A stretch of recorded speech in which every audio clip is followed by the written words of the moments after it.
Borders are lines drawn by empires, cutting through ethnic groups, indigenous lands, and without consideration of those already living within them. A border is not simply a line on a map or where one nation ends and another begins. It's a wall, a checkpoint, a detention center.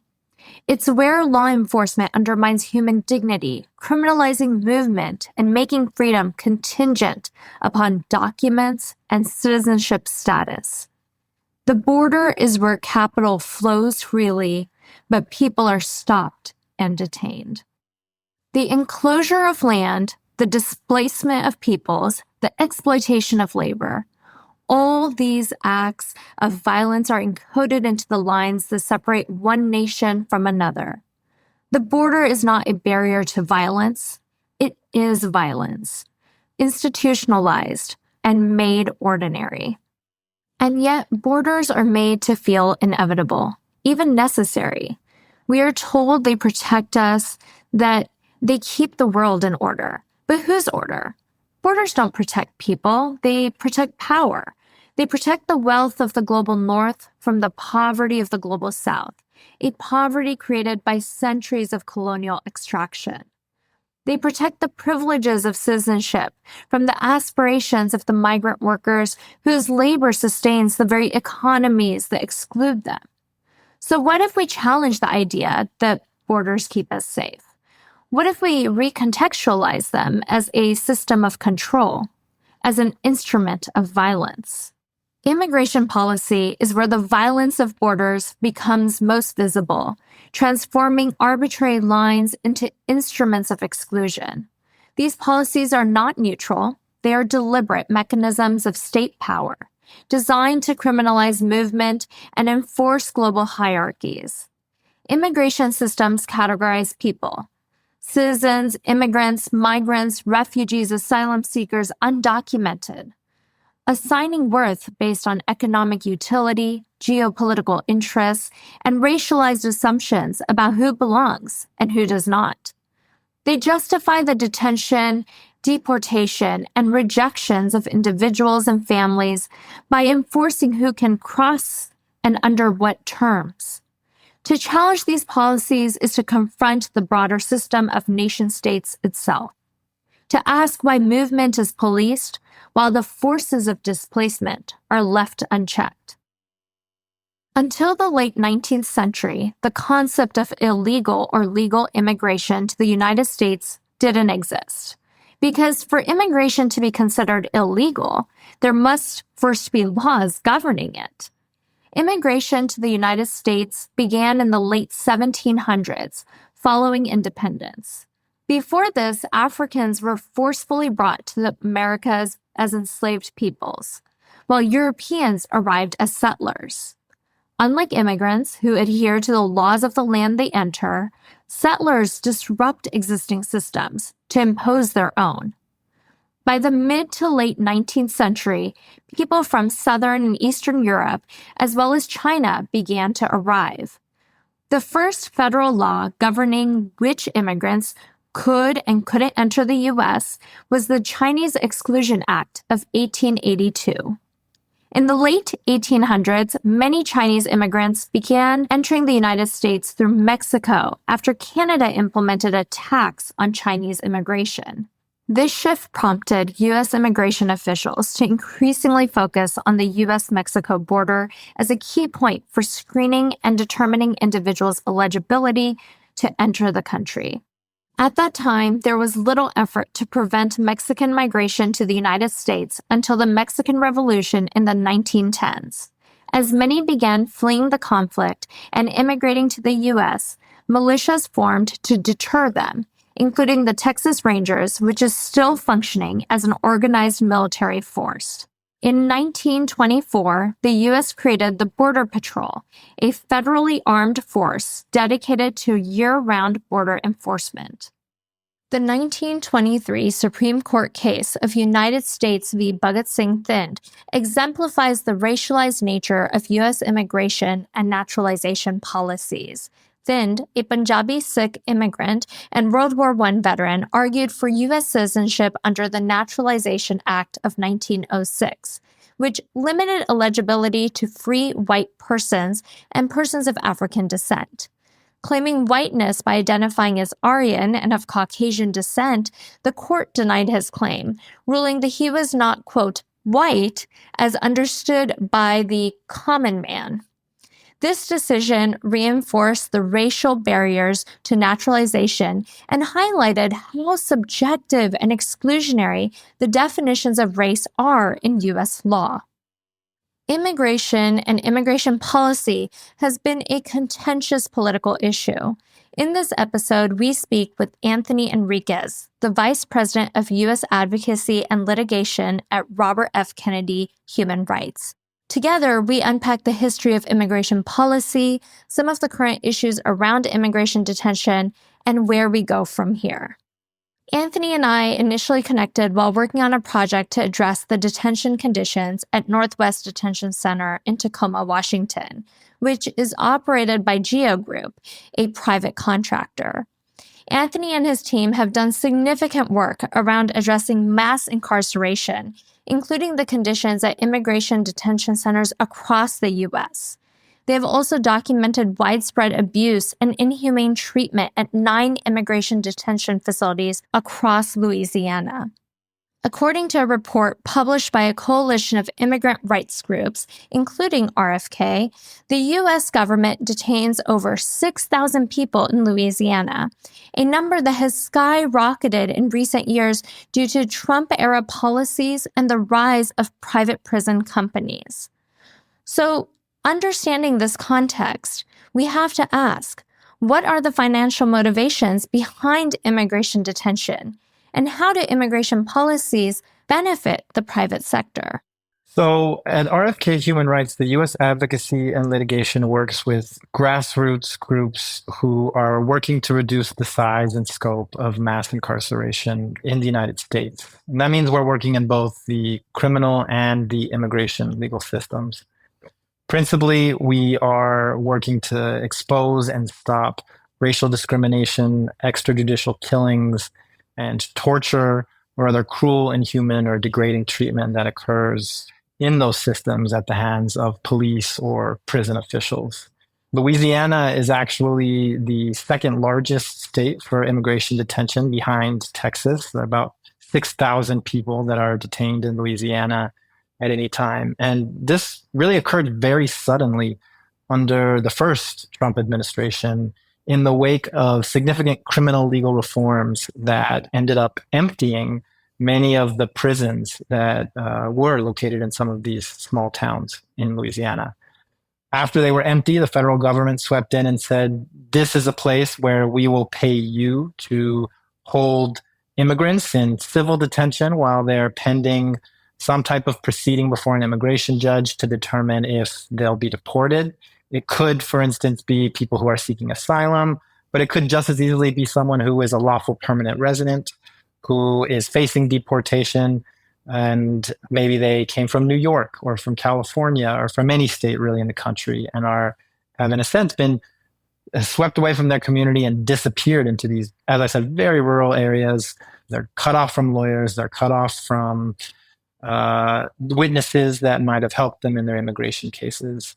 And they're also cut off from watchful eyes. So through the years, we had a number of clients that had been swept away to Louisiana and suffered really egregious abuses of their human rights, things ranging from denial of medical treatment for very serious medical conditions to sexual and physical abuse to retaliatory solitary confinement for prolonged periods of time for speaking out against some of the abuses that had occurred. And so we began to visit these detention centers alongside local grassroots groups in Louisiana, a part of a coalition called the Southeast Dignity Not Detention Coalition, where we provided legal education to detained people on what their rights were, on how they could enforce those rights, whether it would be in the federal court or within administrative mechanisms that might exist. 90% of immigrants that are held in detention are actually held in privatized detention centers, so are held in for-profit detention centers. In Louisiana, that figure is actually around 98%. Some of the main companies that do that are the Geo Group, Core Civic, LaSalle Corrections Corporation.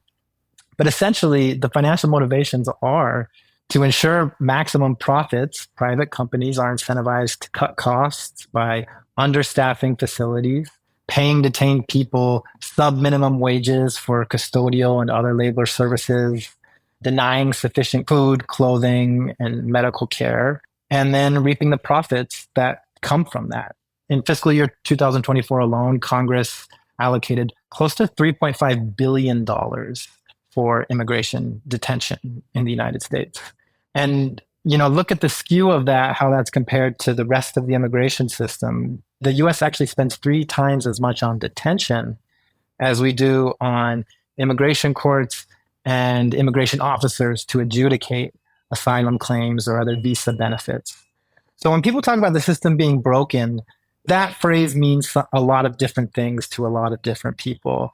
But one way in which the system is clearly skewed is that we're funding detention, but we're not funding the underlying mechanisms that could make detention unnecessary.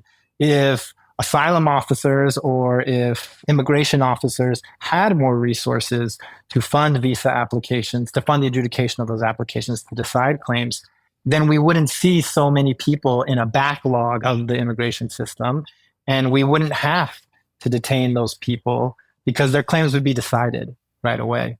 So, that's part of the financial system that's at work here. Just one thing to note is the Wednesday after Donald Trump prevailed in the 2024 elections, the single biggest winner in the US stock market was a Geo Group, a private prison company. And their stocks actually jumped 40% on that day. And that happened to be right around the time that they released their Q3 results, where they really had lackluster earnings. The business model itself wasn't working. Someone was skimming off the top. The CEOs are taking very large paychecks home from these public funds. But the hype, the idea that we're going to detain was enough to buoy these stocks upward. So that's part of what's going on here with the financial motivations. All of this lends us to the question, how much transparency do we have into government contracts with private corporations? Public-private partnerships are a significant public policy tool. However, these partnerships can raise concerns regarding incentives and motivations, including how open these partnerships are to scrutiny and oversight. Remember, taxpayer money is funding these contracts. Yeah, the layer of contracting around immigration detention is pretty legally complex. And so the federal government, in some cases, will contract with a locality who will then subcontract with a private company. And there's really a bunch of different channels that you have to dig through in order to determine exactly how are funds being spent. Some of the companies are not publicly traded companies, and so therefore are not subjected to the same disclosure laws as a publicly traded company as well. I should also say the nature of privatized detention, it's not just 3 companies that own the building that is housing people. It's also the commissaries. It's also the phone companies. It's also some of the private medical services companies that are part of this large privatized machine as well, too. So it's a very decentralized system. There is no central database that shows us this is exactly how much they spent on that. This is the report that they owe to Congress or to some type of public oversight body that can explain where these fundings went, that can justify how much salary maybe a CEO is paid versus someone who is a low-level employee. And they're being paid for what at the end of the day is a public function. It's supposed to be law enforcement. And so unlike other types of law enforcement, this one uniquely really has a shroud of secrecy around it. Understanding this context around the detention center complex helps us contextualize the infrastructure in place to support hardline immigration policies. But how did we get here? Unpacking the history of immigration policy helps us better understand the way immigration conversations are shaped. The 1996 Immigration Reform Act marked a significant pivot towards a punitive approach in U.S. immigration policy. What were these policy shifts, and what were the social or political factors that drove these changes in immigration policy? Let's start with the 1996 Illegal Immigration Reform and Immigrant Responsibility Act was the official name. It's often called IRA within legal circles. It was really a momentous law. It completely recast undocumented immigration as a crime and really represented a fusion of immigration, civil legal enforcement, with criminal legal enforcement. It instituted an entirely new fast track of deportations called expedited removal, where immigrants were no longer given the opportunity to see an immigration judge, but instead could be deported very, very quickly at the border in a number of hours, in some cases, before they had the opportunity to seek legal counsel. It instituted a regime of mandatory immigration detention for certain classes of immigrants, including people who are coming to the border or people who had previously served a criminal sentence, had been declared rehabilitated, had been released from underlying criminal detention, had potentially been reintegrated into their communities for years, if not decades. This group of people would now be subject to mandatory immigration detention. And what that word mandatory means is the government never has to show justification for detaining you. There's no reason that we have to say there's a need for your individual detention because you are a flight risk or you're a danger. And it means, in fact, you have no opportunity to challenge your detention before a judge. So this also feeds, of course, into the privatization of detention, because if we have people who are guaranteed to be detained, well, that sounds like a great business deal for someone. You always have a built-in consumer of your product. The year that this law passed, 1996, right? It might be difficult for people to remember, but this was in the heyday of a Democratic presidential administration. This was actually under Bill Clinton's presidency. And the political shifts that drove this type of tough on crime, tough on immigration law are part of a really concerted bipartisan effort to use a tough on crime approach as a bipartisan driver in elections. That drives some people to the polls. So no matter who you are, that is part of, and what your political platform is, that's part of getting people to the polls. And we see this, for instance, today when there's a lot of focus on crime, on how dangerous everything is, when statistically speaking, actually, crime has gone down.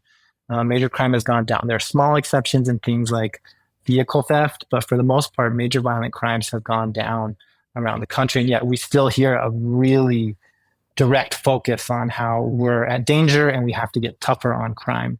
It's important to note that the current administration is attempting to fast-track deportation without due process. Recognizing that many of those most impacted by these policies are individuals from communities of color, it is crucial to critically examine the deep-rooted racialization of immigration policies. Throughout history, political leaders have weaponized fear by demonizing immigrant communities and framing the other as a threat to unify and mobilize their base. These tactics only further perpetuate systems of exclusion, with harmful manufactured narratives underpinning the policies that they are pushing forth. This raises a critical question. What role does race play in shaping immigration policies? So, race is kind of the red elephant in the room when we talk about immigration. I'm always wary of saying immediately the root of all of this is racism, and if you're against this, you're racist, because strictly from a pragmatic sense, that's really isolating people who say, well, hey, I have a question about immigration, or I'm uncomfortable. And, I like to keep a big tent approach where I say, you're welcome to have a conversation. We should learn from each other. Tell me about your concerns. I'll tell you about mine.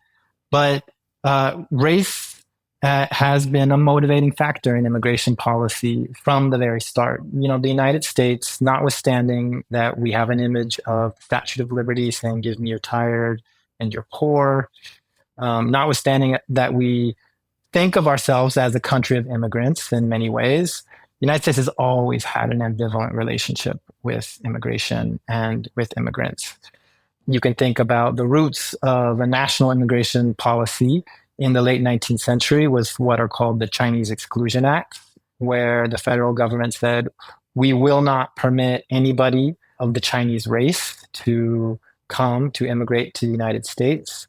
And, after a long tradition of Chinese people coming, and Asian people from other countries as well, too, coming to the United States, building the railroads that helped cross the plains from the East Coast to the West Coast, becoming parts of vibrant economic communities on the West Coast as well.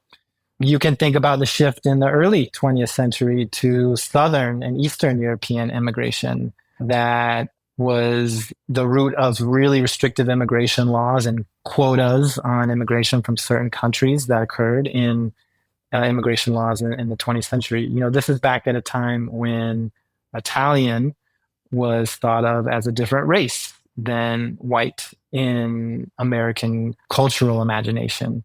And so, the story of race is part of this, but also the story of class is a part of this as well, too. It's always been the case that some immigrants are welcome. The president himself, his wife is an immigrant. The richest person in the country right now, who, Elon Musk, who has become a real stalwart ally of the president, he himself is an immigrant. So there are certain immigrants who are welcome, who we think of, we want them here. And President Trump himself said things similar to this during his first presidency. We don't want those immigrants from those countries. We want people from this region of the world. That's also a story about class, not just race. Whether or not everybody who opposes immigration is racist, I don't believe that to be the truth. I do think what's happening here is people are looking for the truth, and people are willing to settle for a narrative in some ways. This sense that we're all fighting for a piece of a decreasing pie. And I think that's where, we really owe a conversation with people where we can give them the narrative and give them the truth about what's happening with things like immigration detention, where, yes, you're absolutely right. Someone's getting rich off of this. It's not you. It happens to be someone who's taking your tax dollars, pocketing them in a multi-million-dollar salary, and using this system of abuse. And in the meantime, the policies that current leaders are saying they want to expand are going to deepen that abuse, both of the immigrant, but also of you, of the economic abuse of you. Creating spaces for conversations such as these is critical for us to truly understand the complexities of issues that are often overlooked. In order for us to grow together, build together, and truly co-create a more restorative future, we need to listen to one another, ask questions, and be okay with discomfort. This includes understanding the perspectives that are missing in these conversations. Taking a step back and diving deeper into the economics of immigration detention, can you speak a little bit more about the economic impact of detention centers on small towns and their local economies? A lot of the ways that detention center companies sell themselves to local economies and ultimately to the state leaders, whether in Washington, D.C. or in the state itself, is to say, we are going to create economic boom times in this region that otherwise wouldn't have had any businesses. But Studies that have been done on these show that actually there has been no great economic boom associated with this, that the $3.4 billion that went to immigration detention, that could have gone to loans to small businesses to expand opportunities. That could have gone to vocational and educational training for people who are local to that community. That could have gone to construction of a stadium or some other type of business model that didn't depend not only on abuse of people held there, but that ultimately funneled that money to someone from out of state, some big national corporation somewhere that isn't even local to that area. Nuance is critical in conversations such as these. Detention centers are often strategically placed in remote, rural, small towns, fostering an economic dependency on these facilities by design. This dependency creates a complex dynamic. How do these motivations shape the broader American narrative around migrants? It's turned from immigrant to illegal to criminal to dangerous. The construction of the detention center really helps to reify that, to make it concrete, right? Because you think, if you don't know too much about the immigration regime, you're not a lawyer, you're not someone that works on it, you're not a policymaker. All you think is, well, if they built a jail, it must be because they're dangerous, because only dangerous people are in jails, right? You can understand why someone would make that connection. But that's just not the case. That's not actually, as I said before, with legal reforms like mandatory detention, you don't have to be dangerous in order to be placed in immigration detention. You just have to be an immigrant in some ways. So that's part of the story of what happened, the political story, how the political narrative has helped shape the cultural narrative around immigration. The economic pressures, the studies are pretty robust and pretty much in universal agreement that immigrants boost overall economic growth. They expand labor force, they increase consumer spending.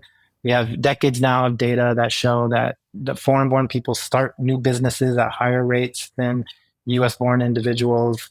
There was just a study showing that in the next 10 years, the Congressional Budget Office showed that immigration will boost gross domestic product by $8.9 trillion. It's been recognized now that the birth rate amongst native-born Americans has decreased to such a level that we actually couldn't replace our labor force without immigration. There's estimates saying that all U.S. population growth is actually going to come from migration starting in 2040. But also, that's GDP, right? That's not eggs. That's not groceries. That's not gifts for my kids at the holidays. That's a different story. And part of this is we also have to come to terms with the fact that, yes, integration of people into your local school system, into your local hospital system does impose costs. It's very well documented now that on the national level, at the federal level, immigrants pay more in taxes than they use in government services. And that's because of laws that don't permit them to withdraw from any type of welfare programs on the federal level. But the picture is different on the state and local level. And there are costs that are imposed when people are using schooling resources, when people are using medical resources. Now, that doesn't mean that takes away from the fact that on the aggregate, the economy is growing and everybody's benefiting from the creation of new businesses. It just makes the picture more complex. And if it's true that local costs are increasing, well, why don't we take some of that $3.4 billion that goes to detention and help subsidize some of these local costs, right? I mean, that's doable. You wrote a law review article in 2018 called Structural Due Process in Immigration Detention. Can you discuss the structural challenges in present-day immigration policy, particularly when it comes to due process? So the paper I wrote was called Structural Due Process in Immigration Detention. And the thesis of it was that courts have looked at the issue of due process in immigration detention from the wrong perspective. And when I say that, I mean, traditionally, courts are saying due process is a fancy word in lawyer speak, and it just means a fair shot Did I have due process in my court hearing? Did I get a fair court hearing? Did I have due process when they were looking at whether or not I should be changed? Did I get a fair process there?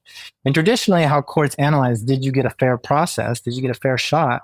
Was to say, do you have a right, a personal right to due process? Yes or no? And the reason that doesn't work so well in immigration is because courts also say, okay, certain immigrants are entitled to due process. Other immigrants are not. Maybe the immigrant who's been here for longer, has a green card, has a family. They're like a citizen. And so they should get due process.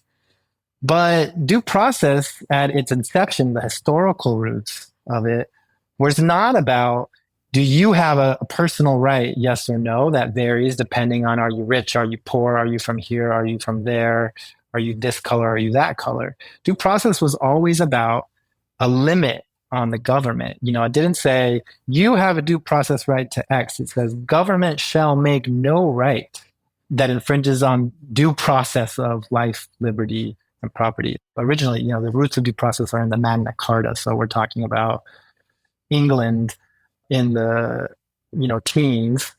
The reason it was conceived is because these were people who were said, the king has too much power, the government has too much power, and we want to make sure that they don't have access to that power. Not, we want this to only be for me or for her or for him, but the government can't do this to anybody. So because of this differentiation based on who you are, and you have access to due process based on who you are, it's gotten some really screwball decisions from the courts where they say, well, this person who's been held in civil detention for 18 months, they're entitled to a hearing before a judge to see if their detention is justified. This person who's been held for the exact same amount of time for 18 months, they entered the country in a different way. They're seeking asylum. They're not a green card holder. And so even though the same prison cell, the same prison, the same detention, the same amount of time, they're not entitled to due process because they're the class of person that doesn't get that. And as I said, the thesis of the paper is really, that's the wrong way to think about it. We should be thinking about due process as a limit on government and not as a personal right that varies depending on who you are. Understanding the context of due process is essential to grasp the full gravity of contemporary debates surrounding the policies being proposed, as it underscores the fundamental rights at stake and the potential erosion of legal protections for vulnerable communities. Acknowledging that we are recording this interview prior to the inauguration, as we enter another Trump administration, an administration that led a successful campaign scored by anti-immigrant and xenophobic rhetoric, what do you see as the most pressing concerns that we need to be preparing for? The thing that concerns me most is the encroaching of police power on everyone's civil liberties. So oftentimes people think, well, they're going to do this to them, but not me. They're going to do this to immigrants, but not me. But really, the story of immigration enforcement in the United States has been, this is the experimental ground for something we will do to everyone later. So I spoke about the origins of contemporary immigration detention. But, the real root before that is in the 1950s in the Red Scare. That's when the federal government began detaining immigrants without any showing that they actually were dangerous. They just said, you're a member of the Communist Party, and so we can detain you for national security purposes. And preventative detention like that, this idea that you haven't done anything actually, but maybe in the future you will, and we're just going to keep you in jail to make sure that you don't. That was something that was zealously guarded against since the creation of the United States. It was something the United States just would not do. It was a way we differentiated ourselves as a political culture from other countries in the world. And that changed in the 1950s with immigration detention initially.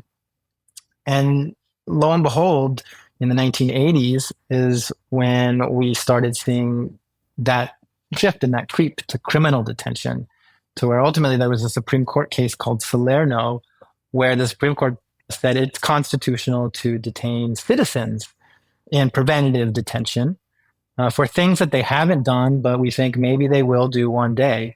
We know that we've never done this before. We know this was not the original intention of the framers of the Constitution. We know it's not part of our cultural and political history, but it's worked out fine enough. So let's do it. Let's authorize it. It's the same story with mass surveillance. Step through any border patrol station at an airport these days, and they have full access to social media profiles, to telephones, and that's immigration, right? But that type of enforcement migrates over to everyone's rights. That type of migration of and creep of law enforcement, that really scares me, because this is setting a precedent for how we're going to treat all of us, no matter what.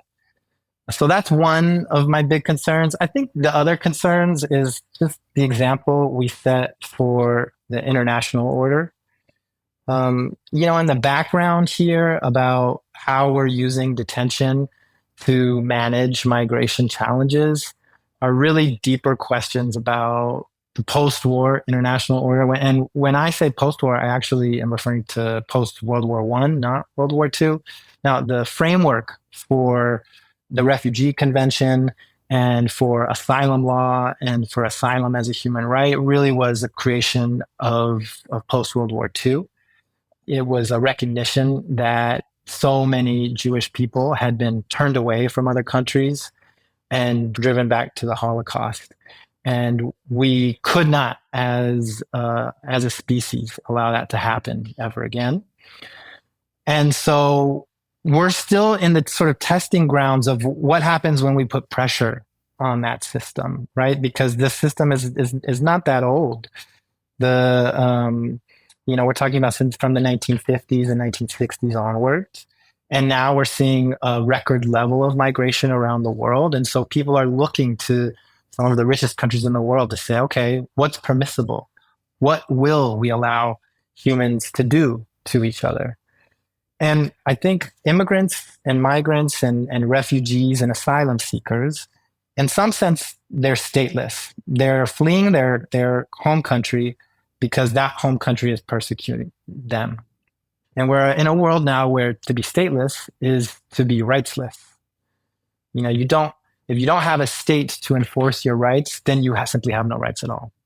And this refugee problem, that as it's called now, it's really a problem of modernity in some sense. It's after the creation of nation states to be the safeguards of our rights, and the breakdown of empires that occurred in World War I, the breakdown of four major empires, Prussian and Ottoman, etc. It used to be that you could travel long distances through these empires, and there was no migration or immigration regime. And that's no longer the case. We've now turned it over to the creation of nation states that will safeguard our rights. And now that system is being really stress tested hard. So what will we cling to? Who will protect us from the uncertainty and really the impersonal nature of these economic storms that are driving so much migration around the world?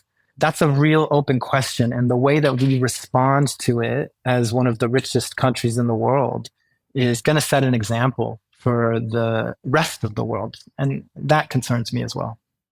As we conclude our conversation, I would like to hear your thoughts on where do we go from here?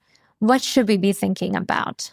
The model of advocacy that I work with is to really start with the local, is to really turn to the leadership of people who are living in the community where the issue is happening.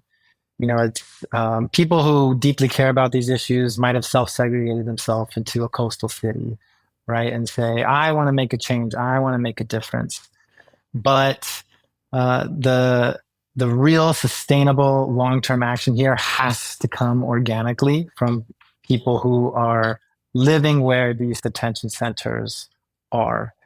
And so for me, there is a robust, a very, very vibrant, locally led movement of human rights defenders, of people who are deeply invested in the well-being of their communities and are saying no to these detention centers. In Louisiana, it's organizations like the Southeast Dignity Not Detention Coalition. In New York, we also work with a group in upstate New York called Justice for Migrant Families. In Tacoma, we worked together with a group called La Resistencia and another group called Global Rights Advocacy. So everywhere that there is a detention center, there is a locally homegrown movement to stop detention and to reinvest the money that went to detention into other local programming and resources that will create longer term benefits for the community. So I think that's where we turn to. That's the future. Those groups need support. Those groups need capacity in some ways, right? They can't do everything themselves. And so people who are looking to support those groups can really, I think, research and look and see what's happening in your own backyard. Thank you so much, Anthony, for joining me, your time, and sharing your expertise with us. We'll be sure to add links to the organizations you shared in the show notes so our listeners can learn more and support the work of these critical grassroots movements.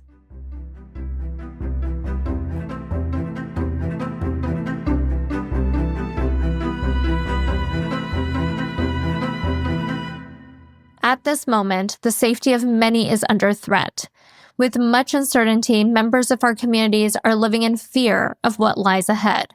The current administration is attempting to fast-track deportations without due process and have already passed a series of executive orders that further push hardline immigration policies and threaten constitutional rights.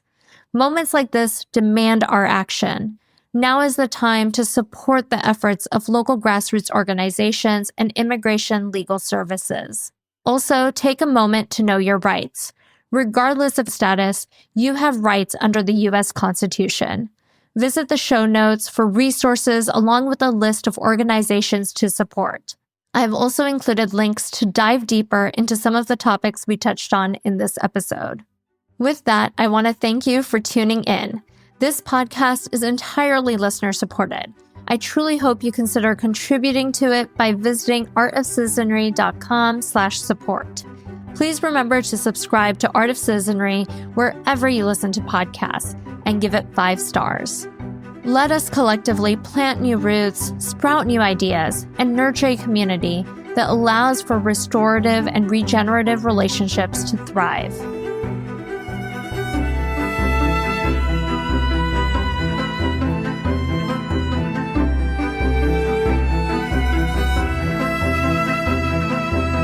Thank you to our producer, Ali Honoré, and editor, Noah Kowalski.